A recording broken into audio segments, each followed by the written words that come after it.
Boa noite a todos, graça e paz, que a paz de Cristo possa alcançar sua vida, seu lar, sua família. Hoje, 27 de agosto, agosto terminando, o ano terminando. E queridos, mais uma vez, pela graça de Deus, nós estamos aqui para compartilhar uma palavra com os que estão aqui nessa gravação da plataforma Meet e também para todos aqueles que estarão ouvindo essa palavra lá no canal do YouTube. E desde já eu peço que vocês que estão aqui, vocês que vão estar ouvindo no canal do YouTube, ouça essa palavra e mande para pessoas amigas, para irmãos, que eu tenho certeza que vai abençoar a eles como vai abençoar nós aqui. E eu digo isso porque a palavra que trago hoje para vocês, como sempre trouxemos, é, é a palavra de Deus e ela muda a nossa vida, é lâmpada para os nossos pés, é luz para o nosso caminho, é o pão da vida, traz Deus, traz Jesus. E eu tenho certeza que, como eu tenho sido abençoado em toda a minha caminhada, através de Deus e Sua palavra, eu não tenho dúvida de que você, sua família, seus amigos, seus irmãos serão abençoados com a palavra de Deus. Hoje, continuando o tema que começamos semana passada, como viver e desfrutar a vida abundante que Jesus Cristo veio trazer e dar a nós através da sua morte na cruz. Como viver? O que é que Jesus veio nos dar? Que vida abundante é essa? Que está lá em João 10:10. Como estudamos na primeira lição, o ladrão, Jesus disse, veio para roubar, matar e destruir, mas eu vim para dar vida e vida com abundância. Jesus foi bem claro, meus queridos, que a caminhada nesse mundo é o seguinte: ou estamos com Jesus, onde vamos encontrar vida e vida abundante, ou fora de Jesus. Vamos estar no mundo do ladrão que rouba, mata e destrói. Por isso tanta desgraça nesse mundo, por isso tanta dificuldade no planeta, por isso um mundo rico, um planeta rico com tantas coisas que Deus nos deu, e tanta gente sofrendo, tanta gente padecendo, uns abastados materialmente falando, mas muitas vezes espiritualmente vivendo também, às vezes espiritualmente até pior do que aquele que não tem nada, com a vida também espiritual arruinada, destruída, família destruída e por aí vai. Por quê? Porque sem Jesus, sem Deus, não adianta. Sem Deus a vida não tem sentido. E nós vamos ver isso hoje. Na semana passada estudamos o tema base, foi João 10, versículo 10, Isaías 53, capítulo 53, 1 a 12. Depois Lucas, capítulo 4, versículo 15, 16, 17. E depois mais alguns textos que eu passei para vocês aí. Mas hoje nós vamos pegar esse assunto e vamos para a origem. Vamos ver como que Deus criou o primeiro ser humano. Será que Deus criou o planeta e o ser humano para viver o que o ser humano tem vivido no planeta? Será que Deus nos fez assim? Quem está com Bíblia aí, abra a sua Bíblia no livro de Gênesis, capítulo 1. Livro de Gênesis, capítulo 1. Então, o tema base é Jesus dizendo, o ladrão que veio a esse mundo veio roubar, matar e destruir. Mas eu vim para dar vida e vida com abundância. O que aconteceu? Que ladrão que é esse? O que ele fez no mundo? Por que Jesus teve que vir ao mundo? Depois de criar o ser humano, a sua imagem e semelhança, o que foi que aconteceu? Meus queridos, é preciso que entendamos que Deus fez o ser humano perfeito, semelhança e imagem de Deus, parecido com Deus. Gênesis 3, Gênesis 1, versículo 26 a 30. Quem tem sua Bíblia aí, acompanha comigo. E disse Deus, façamos o homem à nossa imagem, conforme a nossa semelhança, e domine ele sobre os peixes do mar, as aves dos céus, o gado, sobre toda a terra, e sobre todo réptil que se move sobre a terra. E criou Deus o homem à sua imagem, a imagem de Deus o criou. Homem e mulher os criou. Homem e mulher os criou. E Deus os abençoou. Vai prestando atenção nos detalhes. E Deus os abençoou. E Deus lhes disse, frutificai, multiplicai-vos, enchei a terra, sujeitai-a dominai sobre os peixes do mar, sobre as aves do céu, sobre os animais e sobre tudo que se move sobre a terra. E disse Deus ainda: eis que tenho-vos dado toda a erva que dê semente, que está sobre a face da terra, e toda árvore em que dá fruto e que dá semente, vai servir de alimento, de mantimento para vocês. E todo animal da terra, e toda ave dos céus, e todo réptil da terra, em que a alma vivente, e toda erva verde, vos será para alimento. Meus queridos, é preciso voltar à origem. Deus cria o ser humano à sua imagem e semelhança. Imagem e semelhança de Deus, parecido com Deus, abençoado por Deus. Tanto é que no versículo 28 diz: e Deus os abençoou. Além de criar o ser humano à sua imagem e semelhança, alguém parecido com Deus, alguém bom, alguém capacitado, alguém inteligente, alguém sábio, alguém com capacidade, poder, domínio, autoridade, está aí, ó. Domine sobre os peixes do mar, domine sobre as aves, domine sobre o gado, domine sobre toda a terra, sobre o réptil, domine a ciência, domine o conhecimento, domine tudo. É Deus que deu essa capacidade. Deus nos fez assim. Deus nos fez assim. E muitas vezes achamos que a capacidade que temos aí é porque somos bambambam. Não somos nada, somos pó e cinza. Mas Deus nos fez a sua imagem e semelhança e colocou em nós essa capacidade, esse poder, Ele deu a nós. Ele nos criou assim. Deus não nos criou para ser escravo, Deus não nos criou para andar rastejando na terra, para ser escravizado pelos outros. Deus nos criou para dominar, para comandar. Aí a Bíblia é tão clara. Imagem e semelhança de Deus, domine, comande sobre tudo. E versículo 28, Deus os abençoou. Deus não criou nenhum ser humano amaldiçoado. Tem gente com um monte de coisa, só vê peste, só vê doença, não passa debaixo de não sei aonde, porque tem maldição, não faz tal coisa porque tem maldição. Queridos, maldição a gente vai ver no capítulo 3, é depois do pecado. Mas Deus não criou nenhum ser humano maldito, criou abençoado. Deus os abençoou e disse: frutificai, multiplicai, enchei a terra, sujeitai e dominai. Mais uma vez, Deus repete palavras de comando para o ser humano. Além de abençoar, Deus disse: multiplique, frutifique, enche a terra, sujeita e domina. E a pergunta é: como é que o ser humano tem vivido no planeta? Uns dominando sobre os outros, conhecimento não falta, sabedoria não falta, só que muitas vezes, em vez de ser levado para abençoar, para ser bênção para os outros, muitas vezes é levado para explorar, tomar o que o outro tem, desgraçar a vida do outro ou dos outros. Há nações muito ricas no mundo e há nações miseráveis. Mesmo em uma nação, há um grupo seleto que vive de uma maneira extraordinária, já outros grupos, o restante vive numa vida tão ruim, tão precária, tão desgraçada. Mas, meus queridos, Deus não nos fez para viver assim. O homem que Deus criou está aí, ó, com poder para comandar, para mandar, para criar. Um ser humano abençoado, para frutificar, para multiplicar, para produzir, para sujeitar, para dominar sobre tudo e sobre todos. Sobre tudo e sobre todos. Mas o que foi que aconteceu que levou o ser humano para a ruína que nós estamos hoje, que o planeta tem caminhado todos esses anos depois da queda? Gênesis 3, eu peço que você caminhe para Gênesis 3 agora, rapidinho. Gênesis 3 vai registrar o que aconteceu. Gênesis 1, nós vemos o ser humano criado por Deus, imagem e semelhança de Deus, abençoado, com poder e autoridade, domínio, para frutificar, multiplicar, dominar e encher a terra, fazer tudo de bom. No capítulo 3 de Gênesis, vamos ver o ser humano arruinado, destruído, desgraçado. Capítulo 3. O ladrão chegou e roubou, matou e destruiu o primeiro casal.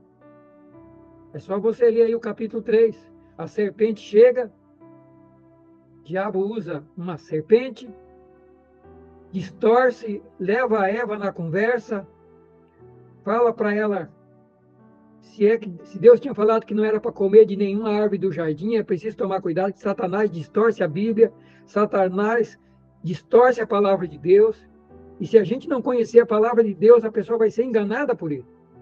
Ele chega para Eva e fala, é assim que Deus disse, não comereis de toda a árvore que está no jardim? Deus não tinha dito isso. Deus tinha dito para Adão e Eva que podiam comer lá no capítulo 2, podiam comer de todas as árvores do jardim, com exceção de uma, que era a árvore do conhecimento do bem e do mal. Só uma que não era para comer. Olha como é que o diabo faz. Ele chega para Eva e fala, é verdade que Deus falou que você não pode comer nada? Dando indireta. Vocês amam a Deus, foram criados por Deus, vocês são abençoados. Na verdade, era inveja, porque ele era amaldiçoado, foi expulso do céu, porque se levantou contra Deus, e não estava satisfeito em ver o ser humano, imagem e semelhança de Deus, sendo abençoado, e ele chega e fala, não, eu vou acabar com isso, eu quero ver a humanidade destruída, arruinada, desgraçada. E ele leva a Eva na conversa, e a Eva fala, não, Deus falou que podemos comer só da árvore que está no meio do jardim, que Deus falou que não é para comer nem tocar. E eu chamo a sua atenção porque no versículo 3 está escrito assim, a Eva responde, não, Deus falou que é só da árvore que está no meio do jardim. E ela fala uma coisa que Deus não falou. Precisamos prestar atenção na palavra de Deus. Eva fala para a serpente, Deus disse que não é para comer nem para tocar, senão vocês vão morrer. Deus falou que não era para comer, não era para tocar, Deus não falou disso. Você pode analisar no capítulo 2, que Deus não falou que não era para tocar, não era para comer da árvore.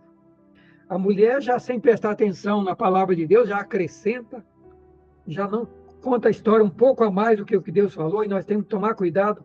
Nós não podemos diminuir a palavra de Deus, o diabo chegou diminuindo, e a Eva vai e aumenta a palavra. Tomar cuidado com isso, meus queridos, tomar cuidado com isso. Muito cuidado. Não podemos aumentar a palavra, não podemos aumentar nada do que está na Bíblia, e não podemos tirar nada do que está na Bíblia. E tem um monte de gente nesse planeta tirando coisas da Bíblia, religiões fundadas de partes da Bíblia, tirando parte da Bíblia ou acrescentando coisas que não tem na Bíblia. Tomar cuidado com isso, que isso foi que levou à queda, à ruína. E daí a serpente fala para ela, não, você... e disse a mulher serpente no versículo 4, vocês não vão morrer. É que Deus sabe que no dia que vocês comerem dessa árvore, vocês vão abrir os olhos e vocês vão ficar sabidos como Deus. Vocês vão saber o bem e o mal. E viu a mulher que a árvore era boa para se comer, agradável aos olhos, desejável para dar entendimento, né? Agradável aos olhos. Vocês sabem que ninguém melhor para gostar de coisa bonita do que mulher. O homem é mais distraído, mas a mulherada, elas enxergam coisa boa e coisa bonita longe. E a Eva viu que a árvore era bonita, maravilhosa, o fruto maravilhoso, agradável aos olhos, ável, desejável. Ainda mais sabendo que ia dar conhecimento, sabedoria, ia ficar igual a Deus. Comeu do seu fruto e deu também ao seu marido. E aí começa a tragédia. Deus tinha dito que não era para comer, que o dia que comesse morreriam, afundariam no pecado. E aí, os olhos abertos, conheceram que já começaram a perceber coisa, viram que estava nu, cozeram folha de figueira, já começaram a enxergar coisa que até então não enxergavam. Viram que estavam nu, ouviram a voz de Deus que passeava no jardim todo dia, Deus ia visitá-los, mas eles agora não têm mais coragem de encarar Deus, se esconde de Deus, foge de Deus. Aí já começa o problema do pecado. O ser humano, quando está vivendo o pecado, foge da igreja, foge da Bíblia, foge de Deus, não quer saber de Deus, porque o pecado nos afasta de Deus, o pecado nos deixa envergonhados, temerosos.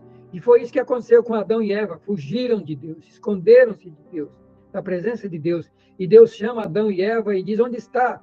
E ele diz, eu ouvi a tua voz no jardim, mas eu temi, porque estava nu e me escondi. E Deus disse, quem te mostrou, quem te fez saber que estava nu? Comeste tu da árvore que eu te ordenei que não era para comer?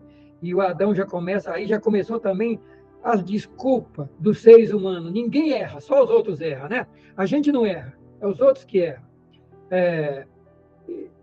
E aí Deus diz, você comeu, para Adão, você comeu da árvore que eu te ordenei que não era para comer? E o Adão diz, a mulher que o Senhor me deu, para o companheiro, ela me deu e eu comi. Ele já bota a culpa na mulher. E Deus diz para a mulher, o que é isso que você fizeste, Eva? Por que você fez isso? E a mulher bota a culpa na serpente. a serpente me enganou e eu comi. E Deus olha para a serpente, amaldiçoa a serpente, fala que da hora em avante a serpente ia rastejar, ia comer o pó da terra, e Deus fala que ia colocar inimizade entre a descendência da mulher e a descendência da serpente, falando entre a descendência da mulher, ou seja, o povo de Deus e Satanás, que é a serpente era a figura de Satanás, só que aqui Deus já começa mostrando a mensagem de salvação. Vou botar inimizade entre a mulher e a sua semente, entre ti e a semente da mulher. A semente da mulher, tu vai ferir a sua cabeça, esta te ferirá a cabeça e tu vai ferir o seu calcanhar. Deus já estava falando aqui que ia mandar Jesus, o que é a semente da mulher, para ferir a cabeça da serpente, para destruir as obras do diabo na terra. Só que daí vem as consequências do pecado. Versículo 16: multiplicarei grandemente a tua dor e a tua conceição. Com dores dará à luz filhos, teu desejo será para o teu marido e ele te dominará. Aí já começou a escravidão, já começou a dor, já começou o sofrimento, já começou as dores no parto e por aí vai. Maldição. E agora Deus diz para Adão: porquanto deste ouvido a voz da tua mulher, comeste da árvore que eu ordenei que não era para comer, maldita é a terra por causa de você. Então aí vem a maldição da terra. Com dores comerás todos os dias da tua vida. Agora você vai trabalhar, você vai ralar com dor, com sofrimento, vai ter doença, vai ter peste, vai ter um monte de coisa. Espinho, cardo, a terra vai produzir, comerás a erva do campo, do suor do teu rosto comerás o teu pão, até que te tornes a terra, porquanto dela foste tomado. Porquanto és pó, e ao pó te tornará. Aqui está o resumo da consequência do pecado: morte, sofrimento, miséria, destruição, dor e tudo quanto é coisa que não presta. Inclusive a morte, que até então o ser humano não morria, vivia eternamente. E aí Deus está dizendo: os tempos que você viver na terra, você vai sofrer as consequências do pecado, com muito sofrimento você vai ganhar o seu pão, vai viver do suor do seu rosto. E a Bíblia conclui esse assunto dizendo o seguinte: Deus diz: agora, já que o homem é como um de nós, sabendo o bem e o mal, para que ele não continue aqui dentro do jardim, coma da árvore da vida e vive eternamente, expulsou o Senhor, lançou fora do jardim do Éden o homem que havia criado. E ao expulsar, coloca querubim no jardim do Éden com espada inflamada para guardar o caminho da árvore da vida. Meus queridos, a história termina, o homem abençoado, feliz, o homem com todo o domínio, poder e autoridade do capítulo 1, termina no capítulo 3, um homem e uma mulher fracassados, derrotados, arruinados, e essa é a situação do planeta Terra. E aqui está a resposta para os problemas que nós enfrentamos no nosso dia a dia. Os problemas que enfrentamos na nossa vida financeira, no nosso trabalho, no nosso negócio, como patrão, como empregado, enfim, como autônomo, qualquer que seja a nossa profissão, o nosso trabalho. É os problemas na família, é os problemas com o filho, é o problema do casamento. Nada disso havia antes. Era um ser humano, imagem e semelhança de Deus, abençoado, feliz, dominando e comandando tudo. Mas olha o que o pecado trouxe. Olha o que o pecado trouxe. Mas eu caminho para a parte final de hoje dizendo o seguinte: a história não termina aqui. Se terminasse aqui, seria uma desgraça. Porque o capítulo 3 de Gênesis é uma desgraça. Só desgraça, só miséria, só sofrimento. Eu concluo levando você para o Evangelho de João, lá no Novo Testamento, capítulo 3, versículo 14 a 16, e a gente termina essa primeira parte hoje. João 3, 14 a 16. Evangelho de João é o quarto livro da Bíblia no Novo Testamento, para quem não é muito familiarizado com a Bíblia. Está escrito assim: como Moisés levantou a serpente no deserto, assim importa que o Filho do Homem seja levantado, ou seja, lá na cruz, para que todo aquele que nele crê não pereça, mas tenha vida eterna. Porque Deus amou o mundo de tal maneira que deu seu Filho unigênito, para que todo aquele que nele crê não pereça, mas tenha vida eterna. Meus queridos, a imagem termina, essa história termina Dessa maneira, Jesus vindo nesse mundo, assim como Moisés levantou uma serpente lá no deserto, quando o povo foi picado por cobra, por causa do pecado de ter se rebelado contra Deus, e estava morrendo quase todo mundo, e Deus manda Moisés pegar uma serpente, pendurar numa haste bem alta, para que todo que olhasse para aquela serpente fosse curado do veneno da cobra.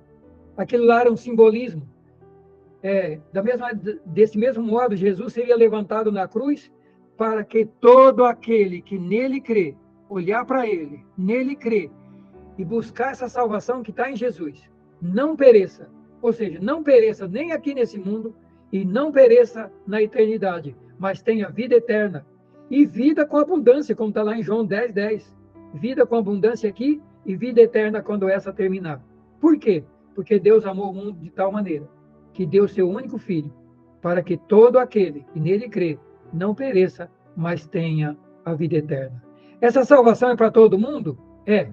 Vai salvar e vai libertar todo mundo? Não. É todo mundo que conhece o Evangelho, que está na igreja, que vive na plenitude, essa salvação e essa vida abundante que Cristo veio dar? Não, infelizmente não é.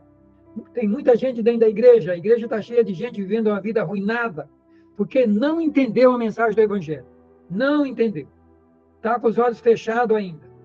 Muita gente com os olhos fechados. Por isso está escrito assim, ó, todo aquele que nele crê. É aquele que crê. O que crê vai aceitar Jesus, vai examinar o que é que ele veio fazer, vai olhar para a Bíblia do Velho Testamento, do Novo Testamento, que completa o Velho, e vai entender qual é a mensagem de Deus para salvação e vida abundante aqui, vai correr atrás dessa vida abundante, vai buscar, vai pagar o preço e vai viver uma vida vitoriosa aqui nessa terra e vai viver a vida eterna quando a vida terminar. Mas isso aqui é para quem crê, é para quem quer, é para quem aceita, é para quem quer pagar o preço de viver a palavra, de conhecer Deus, conhecer Jesus, conhecer seus princípios. Deus tem princípio. Não tem como ter uma vida vitoriosa nesse mundo sem olhar para os princípios de Deus, meus filhos. Não tem como viver uma vida vitoriosa nesse mundo sem olhar para a palavra de Deus. E eu concluo aqui, terminando essa parte, contando rapidinho, começando a contar rapidinho a minha história para vocês. Se você, alguns de vocês já conhecem a minha história, já conhecem um pouco da minha história, mas vocês imaginem um menino criado no campo até os 22 anos, com a família pobre. Meus pais eram pobres,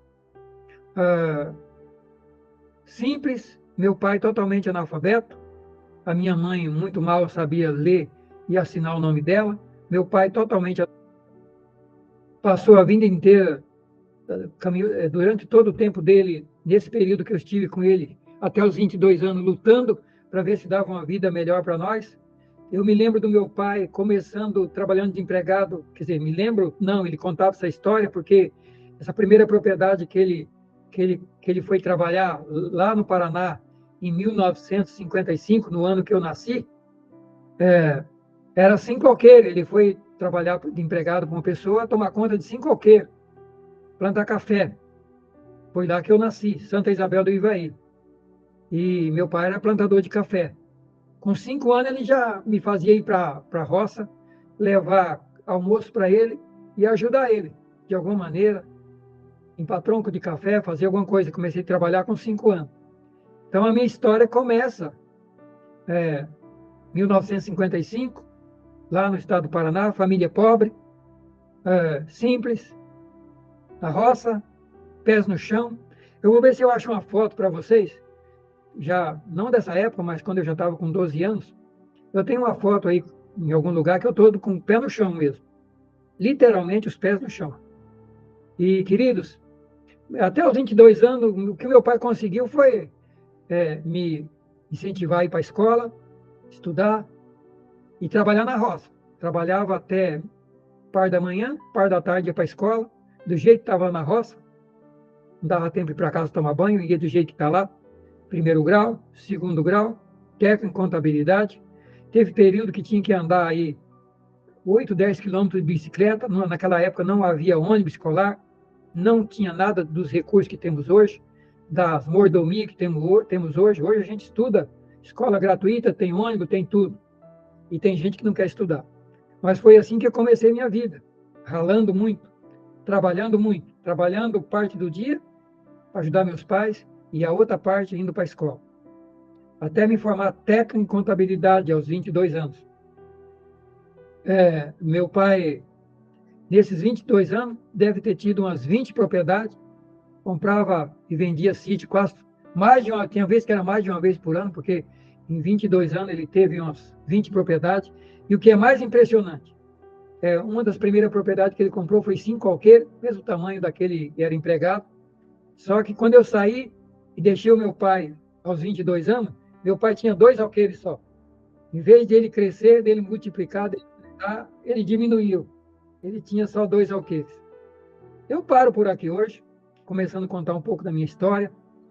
E no decorrer dos estudos, aí a gente vai continuar compartilhando sobre a minha história, como é que eu cheguei até aqui, até hoje. Mas, de antemão, já vou dizer para você, desde criança, uma das coisas que meu pai sempre fez, quando eu tinha 4, 5 anos, ele se converteu ao Evangelho, aprendeu a ler lendo a Bíblia, e ele e a mãe liam a Bíblia para nós em casa. Então, o que eu estou compartilhando com vocês, eu aprendi desde criança. E as tempestades que eu já passei na minha vida, e vou contar para vocês como é que foi a história desse menino simples, que teve um tempo na roça, depois entrou num banco, foi até a gerência de um banco. Vou mostrar foto disso aí para vocês. Depois perde tudo, começa do zero e chega até onde chegou hoje. Eu vou contar um pouco da minha história aí, como é que foi isso. Mas essas palavras, esses textos, esses fundamentos, esses princípios, é a base que nos conduziu até hoje. Então, sem Deus, sem sua palavra, sem seus princípios, sem uma visão clara de quem é Deus e de quem nós somos nesse mundo, não temos como ser vencedor. Então, eu espero que você tenha entendido hoje, fazendo uma conclusão dessa palavra de hoje, de que Deus fez o ser humano para ser vencedor, sua imagem e semelhança. Um ser humano capacitado, inteligente, poderoso para governar, dominar, multiplicar, um ser humano vencedor. Mas o pecado levou o ser humano para o buraco, como nós vimos aí no capítulo 3 de Gênesis. Sofrimento, desgraça, dor. Mas lá em João, no Evangelho de João, vemos a resposta para essa situação. Deus amando o mundo de tal maneira que manda o Filho vir aqui para mudar a nossa história, mudar a minha história, mudar a sua história, mudar a história do planeta. Essa é a mensagem que a gente começa passando para vocês. Como viver essa vida abundante que Jesus veio fazer e veio dar. Segunda lição hoje. E que você possa se preparar, ler esses textos e se prepare, porque a gente vai ter muita coisa boa, muita coisa extraordinária para compartilhar com vocês. Deus abençoe. Vamos orar finalizando. Obrigado, Pai, pela tua palavra. Obrigado por poder ter o privilégio de compartilhar com cada pessoa aqui e os que estarão ouvindo essa palavra, algo do Senhor. Obrigado por essa palavra tremenda sobre como viver a vida abundante que Jesus Cristo veio conquistar e conquistou e nos deu na cruz do Calvário. Eu oro por cada pessoa, por cada família, em nome de Jesus, que possam estar sendo, Senhor, tendo a visão aberta e possam estar sendo encorajado, incomodado, despertado a conhecer e a buscar essa vida abundante que o Senhor veio dar a cada um de nós na cruz do Calvário. Abençoe cada um, cada família, em nome de Jesus. Amém e amém.